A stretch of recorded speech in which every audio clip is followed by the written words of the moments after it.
So this week we are talking about grey skies, and the darkest of grey skies. We're going to dive into grief and yearning.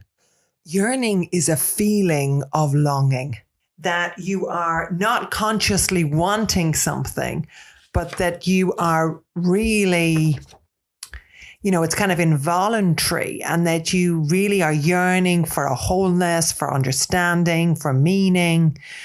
So it goes quite deep, this yearning. It's not just a wanting for something. And so on the Grey Skies card, which is the top negative emotions, I didn't go with the word grief.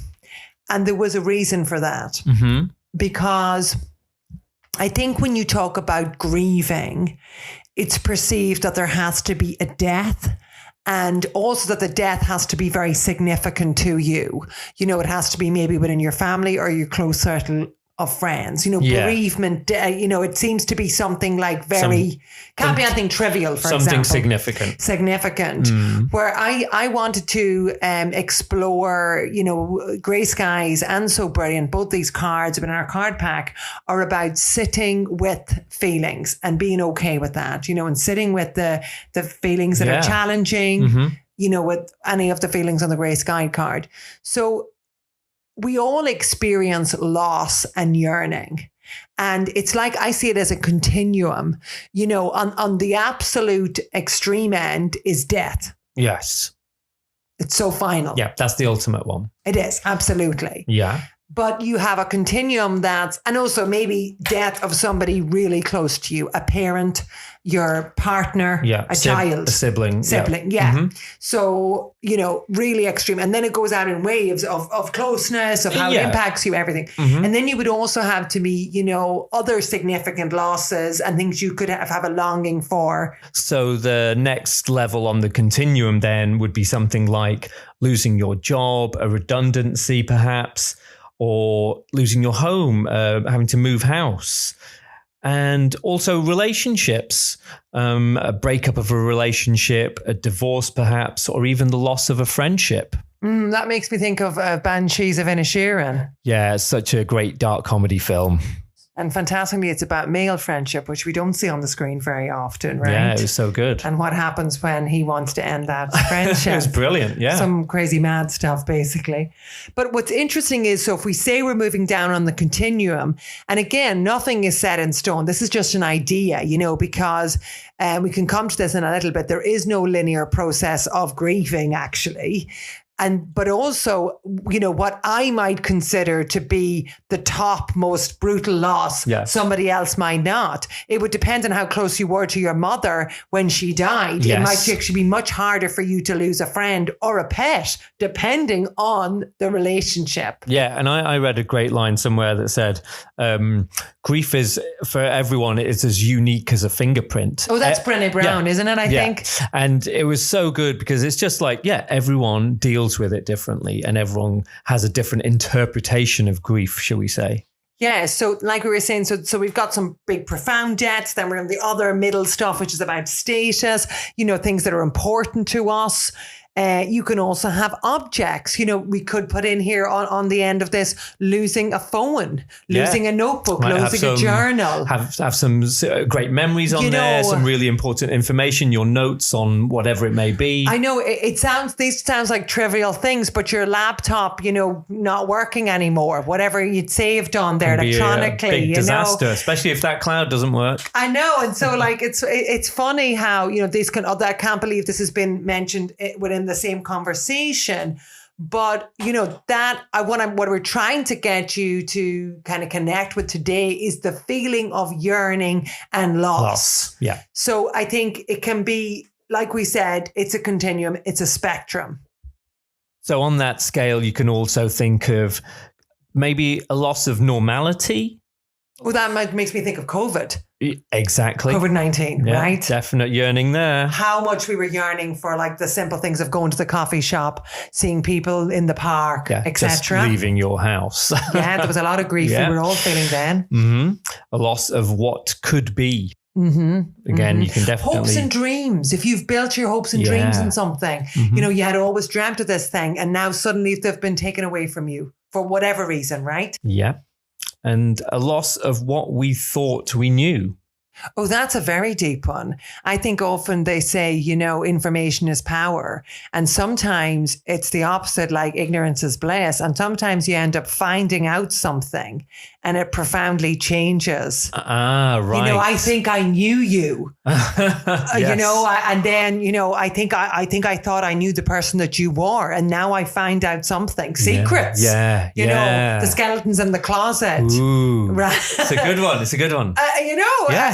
Somebody's identity, I always think of of a person like an onion, and it keeps going. The layers. And you do often wonder, you and I are together a long time, but do you ever really know? Oh, what are you hiding from me? What am I hiding from you? No, but so I think that alludes to that. And also I could add in here then, I also think, we could lose the esteem of others. So I think that's what you're talking about, status. So a lot of our status and our ego is caught up in our job, what car we drive, what postcode we live in. So there's you feel that people will not look at you in the same way. Redundancy is one of those, or, whatever's happened. Yeah. And we've gone through that as well, because a lot of job losses in the current economy, and then also in relation to COVID as well. And then the other one I was thinking was loss of your reputation. Brilliant. Right? With all the politics in this country, we get a lot of that. Yeah, and that's basically like cancel culture, right? Well, yeah, I guess if you've been cancelled, your reputation, you've lost your reputation. And it's been cancelled. And I was also thinking about, and we're not saying we approve of cancel culture and like that, but we're just talking about this loss that we all experience loss, much more frequently than we realize. And because sometimes they're like, well, when we talk about grief, nobody I know has died close to me. So that doesn't impact me. What we want to talk about today is how we are always feeling loss and yearning for many, many things. And just before we come away from that point, I was thinking about the loss of self-worth. Okay. That could come, that could be like the secondary layer from everything we've just talked about. So, from redundancy, from a breakup. Yes. And that's really what's going on in the physical world. But then you have to ask, what's really going on in your mind?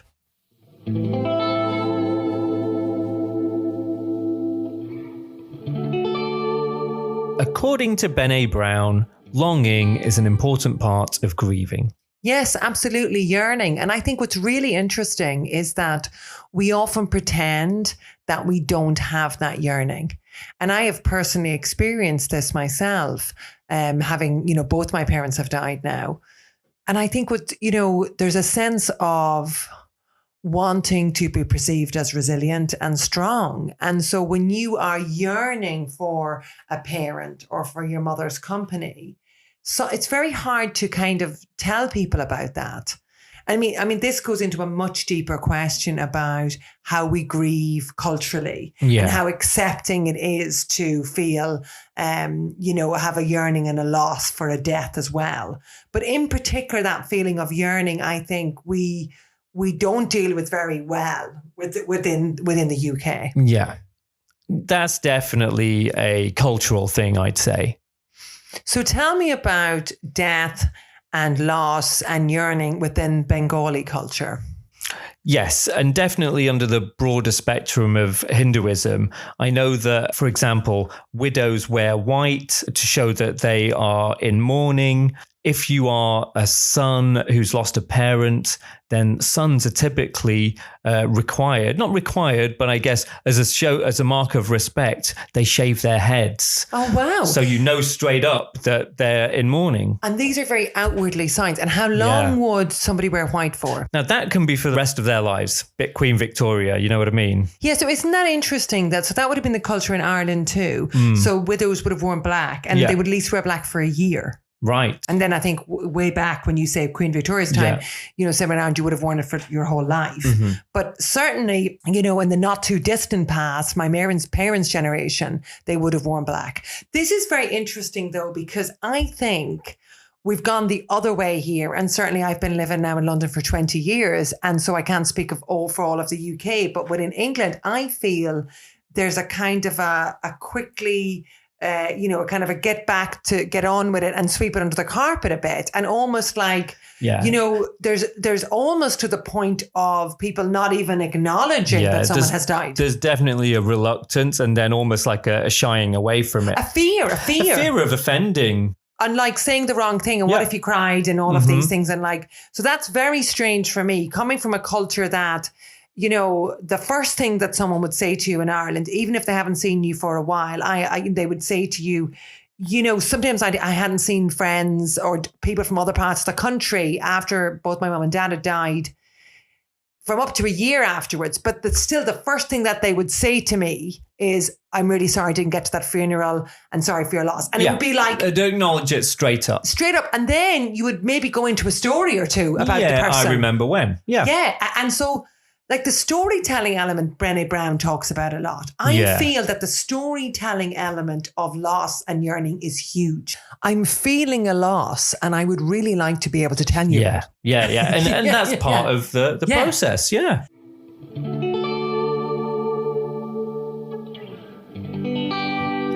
My sister is getting married actually now in less than a week. And I feel sad that my parents will not be there because they've both died. And I will also know that I'm going to feel sad on the day and there will be tears and there will be yearning and longing. And yet there's a containment of that feeling. Oh, let's not talk about that. And yet we need to accept it and be honest about those feelings. So when I was on the phone, the focus is very organizational, non-emotional. And then when I came off the phone, I absolutely burst into tears.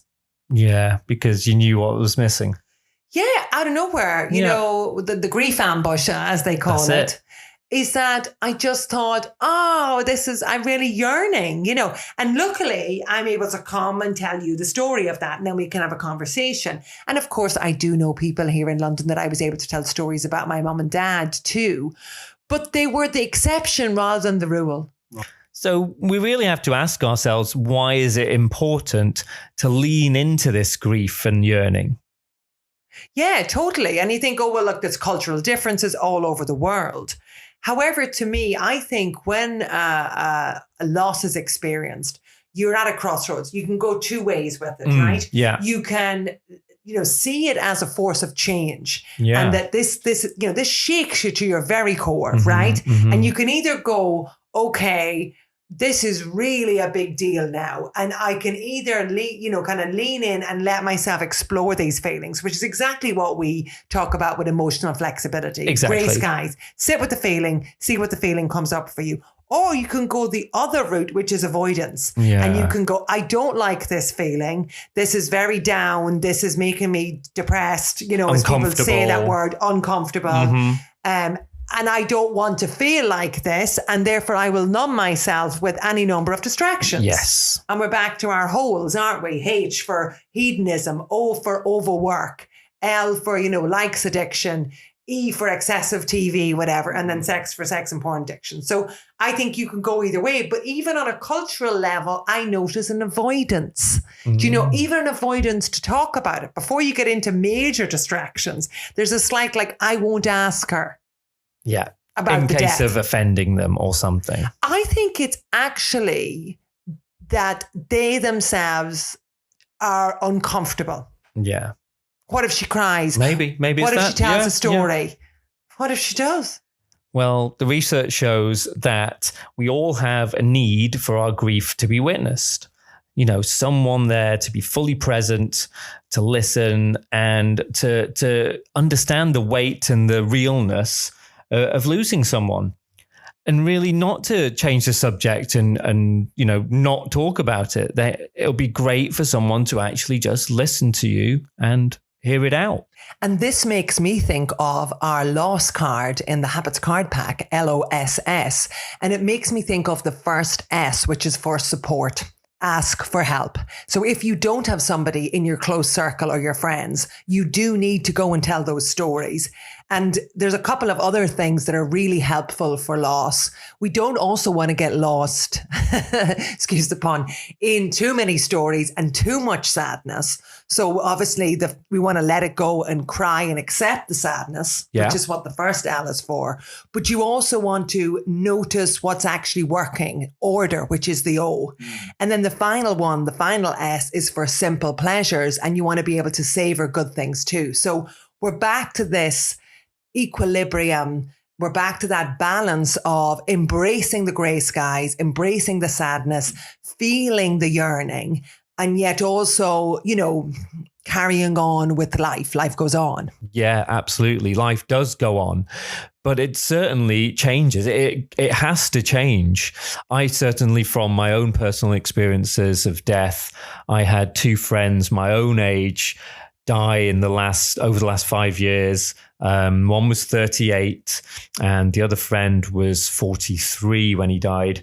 And after those deaths, it was a complete change for me. I had the time to really reflect on the meaning of my own life. My friend who died when he was 38, he had two very young children, and I just had a daughter, and it was like, oh my God, what if it happened to me? And it gave me that feeling of like, I need to find the purpose in my life.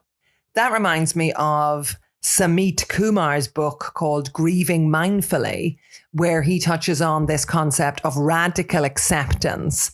And he defines this as allowing yourself to mindfully integrate your loss into your identity so that you are going deeper into the meaning.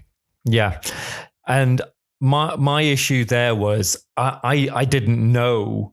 I had so many questions. I didn't know what the meaning for my life was. I had so many questions of like, what am I doing here? Why was I working 1 million hours a week and traveling so much with my work? So this is essentially what led me on my journey to learn how to meditate. And at the time, before that, I was reading the book, You Are the Universe by Deepak Chopra and Menas Kafatos. And that definitely led me to ask those questions, who am I, how to go inwards. And that was my journey to discover and learn Vedic meditation. And I remember at the time, Anirban, I had just trained in kids mindfulness, and I'd had a mindfulness practice for quite a long time, but you weren't interested in that branch. Yeah. And you said something like, my ancestors have done this for millennia. Right. I don't know where to go with how I'm feeling, but surely I think there's going to be something in this Indian lineage for me. Yes. And that's definitely what resonated with me and connected with me. And the Vedic route was just my choice. And I still practice it today. And there's no one size fits all for meditation or for feelings of yearning or grief. For us, it's just about accepting the feelings. Don't push them away. And then, the path will reveal itself. There's been some really great research within positive psychology and grieving. And I would always call this now positive grieving. But there's a brilliant book by Lucy Hone called Resilient Grieving. And she very tragically lost her daughter in a car accident. And she talks about having choices where, you instead of just carrying on an autopilot or actually, being paralyzed by grief, you have a choice. Like we were saying, you can go a different route. And this is where you can go the route of positive psychology. And the back of her book is actually like a jigsaw puzzle. And in it, there are all these positive psychology practices that you can do to kind of counteract all the negative that's been going on. So it kind of reminds me a lot of our practice cards, because some of them are the same because they come from the same research, but it's a very different approach to grieving. It's a much more empowering approach. And, she actually calls it an alternative, the 5-stage model. And you and I earlier on just kind of alluded to the 5-stage model of grieving, which was one that stood up for a long time in psychology, the Kubler-Ross model, which was very linear. linear and you had to go through these 5 stages and you had to go through them in order. Now, we since realized that's not the case. Yeah. That, as you said, the grief about being a fingerprint, right? Exactly. Yeah. It's not linear. It can be in a different order and everyone experiences it differently.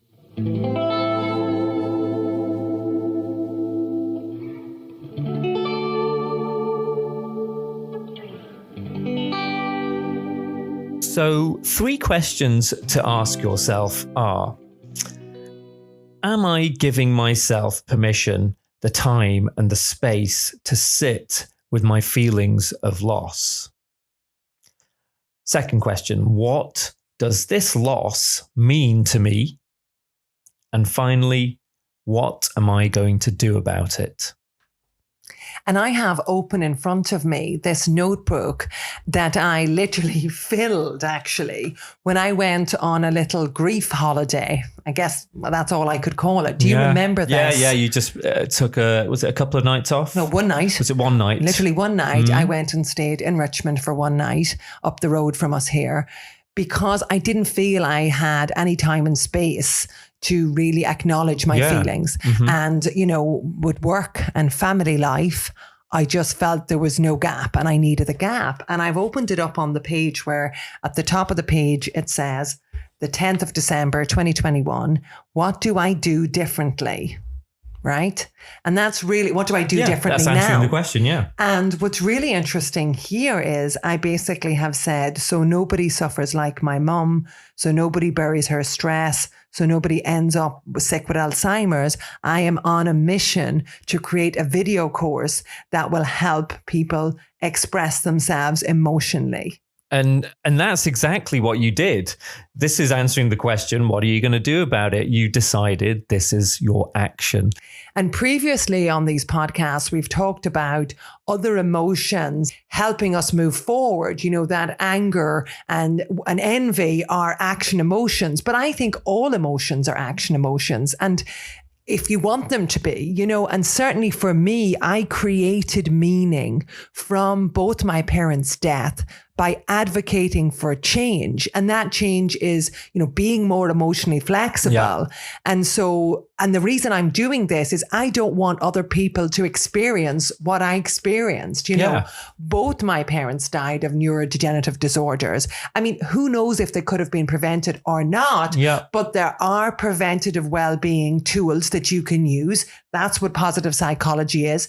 That's what I'm trained in. And, I'm thinking about Rangan Chatterjee's The Stress Solution, stress as the silent killer. Exactly. I know my mother was under a lot of stress from our family situation. Okay, this is not pure science. I can't say stress caused her Alzheimer's, hence caused her death, but it's certainly part of the mix. A big contributing factor. Yeah, and if I could in some way prevent that, through learning really simple tools. And, people are like, I don't understand it. I don't want to read a big, long psychology book. Then I'm like, well, we could record some videos that would help the average person. Also, why we're on the mic today. That's what we're doing. And also, that's really just your own interpretation and your version of action. Everyone's would be different. And the best that I can do is encourage you just to lean into the loss. I had 6 years in between my dad dying and my mum dying. And I really leaned in. I watched movies like The Father, Anthony Hopkins. Yes. All about a dementia patient. Yeah. And also Finding Alice with Julianne Moore. I would actively seek out the sadness, literally. Yeah. The relatable sadness, I would read the books, watch the movies to bring it on in a way. Yeah. Almost encourage it. To see what comes up for me, what's going on here. And you're the same, like, I don't have the answers. So maybe if I learn to meditate and I go deeper and sit with it, what's going to come up here? Yeah, that's why I started reading those books. Let's not be afraid of this. Let's embrace this. Death is a part of life. Loss is a part of life. And that's what we started this podcast saying you have losses every week in your life. They're minor, but if you learn how to cope with small losses rather than avoid them and push them away, then when the biggest loss of all comes, like loss of your parents, the big ones, you're somewhat ready or prepared. Of course, you can never be fully ready, but there's a sense of, okay, I have learned some practices here from, our cards or elsewhere. We'll put all of the books in the notes. And so, I'm not at sea with this. You're not lost in that moment. Lost in loss. And now I'm thinking of that amazing poem by Emily Dickinson, because I could not stop for death. He kindly stopped for me. And that poem is like the personalization of death. Death is a person. And it's very interesting because, death is coming for us all, Yeah. Yeah, my dad said the only thing guaranteed in life is death, interestingly. And tell me a little bit more about the idea of loss and the feelings of yearning and the words in Bengali culture. Yeah, so the word there, and I definitely heard my parents say this out, the word is dukkho. And of course, it's used in terms of yearning. I've heard my mum say it about her brothers and sisters who she's lost, about having dukkho lagje. She feels that grief and sorrow that they're not there or they couldn't share an experience with them. And I remember when my friend died just a couple of years back during COVID, as I mentioned before, and I went round to my parents' house to tell them because they knew him too. I went to his birthday parties as a child when I was 7 years old, and it was great just to be able to go there, and I cried really hard, and my mum gave me a hug. And ultimately, my dad always says, sadly, you don't get to decide when you go, and my dad has a deep spiritual side to him, and he always mentions that. That makes me think of the Irish as well. The actual Gael words, oscailga. Yeah. There's a beautiful phrase, and it's thich antanam as. Okay. And that means the soul fell out of him. Okay. So that's actually somebody has died. Yeah. Or there's another one, Toshi or Slína Fernia, which is she's on the path of truth.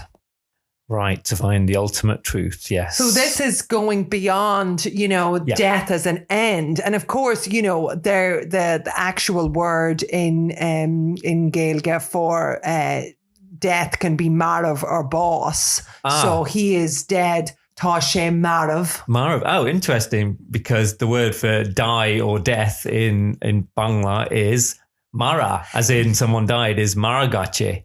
Yeah, and we can go back here to Mancon Mangan, who in his 32 words for a field book talks about the links between Sanskrit, which is the old Indian language, and Old Irish. Yeah, so many connections between the sounds and words. And we don't have time for it today on this podcast, but you said you followed the path of your ancestors, and I've certainly followed the path of mine. And when we go back 3,000 years or so, there's a really healthy relationship with death culturally, your culture and my culture. Yes. There's so much folklore and things I could mention here. The Irish wake comes from that, where you sit with the body for a long time. Yeah, and there's Indian cremation rites, lots of tradition and ceremony. Absolutely. And also I'm thinking about the banshee, and there's just it's a very rich folklore about death, and a death is really normalized for us. And again, I'm going to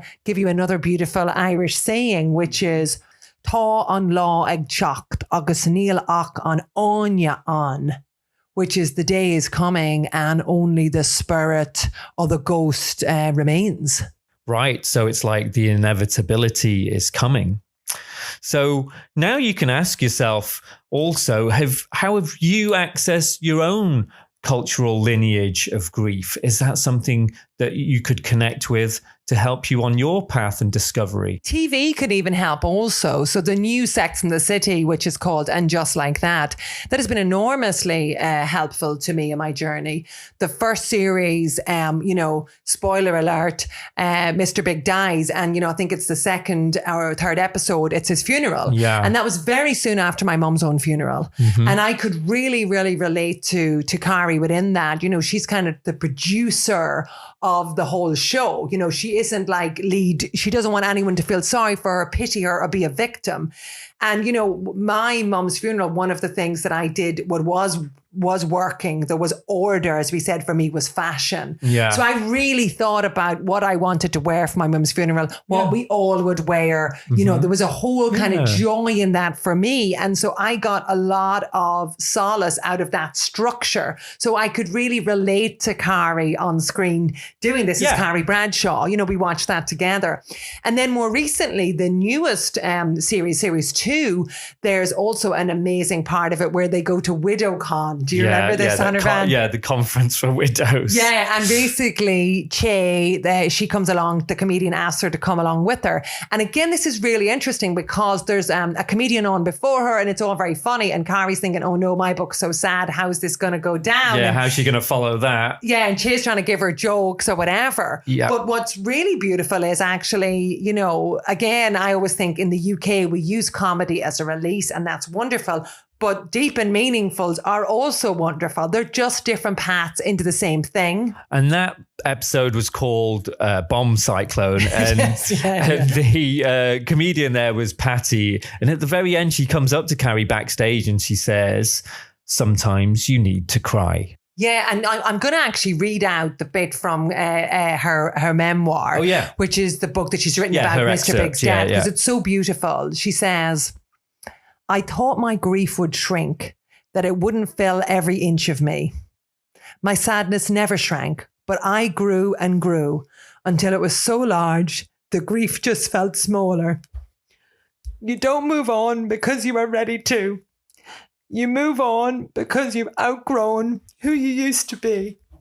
I actually wasn't expecting to cry reading that, but it really, really touches me. Because I just have had such an enormous growth from my experience of death of my parents. And I've actually quite surprised myself right now. Are you okay? Yes, I'm fine. Well, that's the grief ambush there. It can get you at any time, even years after a death of a loved one. You might even be crying listening along to this, and that's okay. And that's why we won't cut that out of the edit. We'll keep that in because that's who I am. I often just break into tears about my parents. Dad is 6 years dead now. But the other part of and just like that, I wanted to talk to was Che. So you've all this room of widows, like the real, as we were saying, the continuum, this real serious grief, like your life partner has died and you're a widow. It's very heavy.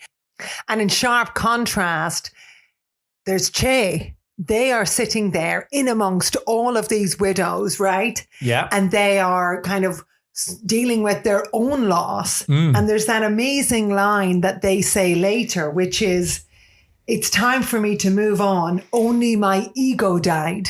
Yeah. So to give you the context there, Che has basically not lost a person through death or anything.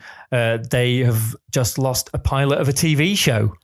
Yeah, and they are not in a good place. We see them on numerous episodes, at home, in bed. Unlike Kari, they have actually taken to their bed and she had gotten up and she was very resilient. So there is a sense of that they are feeling a real deep loss. Who are we to judge which loss is more worthy of time spent alone? And, I think we could end the podcast on ultimately, feelings of yearning, feelings of loss come under sadness. Now, we will do a bigger podcast on the broadest sense of sadness, but sadness closes us down. It makes us, as you said on our band, self-reflect. Yeah. You kind of want to move away from everyone. I went off and did my grief holiday, as I called it, one day in a B&B over in Richmond. And it makes you want to go inside, close everything down. And that's really positive because you need to figure out, what does this mean for me and how can I change going forward? Yeah, and that change is ongoing. The relationship you have with that person doesn't end. It will continue forever, really. Because it's a relationship you're having with yourself, right? Yeah. It's ultimately, grief and love are so interchanged, it's that what it brings up for you. And also from my point of view, I was really surprised as well that I would be grieving the loss of something that I didn't have. So there's elements in my relationship with my parents, in their parenting style, that was not there. They were not emotionally connected to me. There's so much I could praise my parents for, but it doesn't help me to pretend that there weren't flaws. Because if I can lean into that again, and this is again something that's not very popular and something that can actually cause a lot of tension within your family, is that to also be really honest about what there wasn't. We are all imperfect in many ways, and a realistic relation to the person that you have lost is really important, that you shouldn't limit about how you feel about him or her. And then this, comes back to radical acceptance. You're also accepting what wasn't there. And this isn't only about death. Maybe you're in a relationship in which you are yearning for the person that they are not. So the real loss here is they are not the person you need them to be. And they're never going to be that person, so that's the grief. You have expressed your need. You have set your boundary and your line, like we spoke about on the anger podcast. So you've actually asked for what you need, and they're not delivering on that. And then the work of acceptance here is accepting that, what if this person cannot have a mature relationship with me? What if they cannot step up? Then I have to let go. And I have a personal experience of this with my own brother. We are not in a reciprocal relationship. Right. I am grieving the loss of the relationship that we have never had. So that might resonate with some of you, and it's a good question to ask yourself. So thank you for listening this week. Next week, we are going to be covering the feelings of calm and peace. Yes, we're going to be feeling all relaxed. So see you next time. Tack och hobby. Slán go fóill.